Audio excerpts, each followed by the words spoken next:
Ambad police ठाण्याच्या हद्दीत असलेल्या दत्त मंदिर बस स्टॉप जवळील देशी दारू दुकानाच्या बाहेर दारूच्या नशेत एका इसमाच्या डोक्यात लाकडी दांडा टाकून खून करण्यात आल्याची घटना दुपारच्या सुमारास घडली आहे। उंटवाडी परिसरातील गणपत घारे असं मयताचं नाव आहे। गणपत घारे आणि आरोपी समोद कौर हे दोघंही देशी दारू दुकानासमोर दारू पित होते। यावेळी किरकोळ कारणावरून त्यांच्यामध्ये शाब्दिक बाचाबाची झाली। या वादामध्ये समोद कौर यानं लाकडी दांड्यानं गणपत घारे यांच्या डोक्यात जबर मार केला।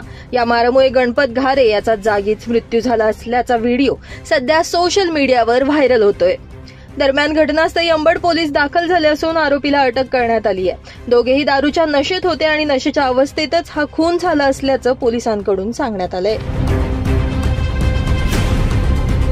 आज दिनांक 8/7/25 रोजी साधारणतः 11:15च्या सुमारास त्रिमूर्ती चौक येथे दत्त मंदिराजवळ जे देशी दारू दुकान आहे त्याच्या समोरच दोन लोकांमध्ये मारपीट झाली आपसामध्ये।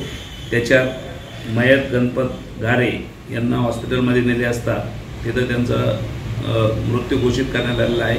त्याच्यावरून पोलीस स्टेशन अंबड येथे गुन्हा दाखल करत आहोत। आरोपीला ताब्यात घेतलेला आहे।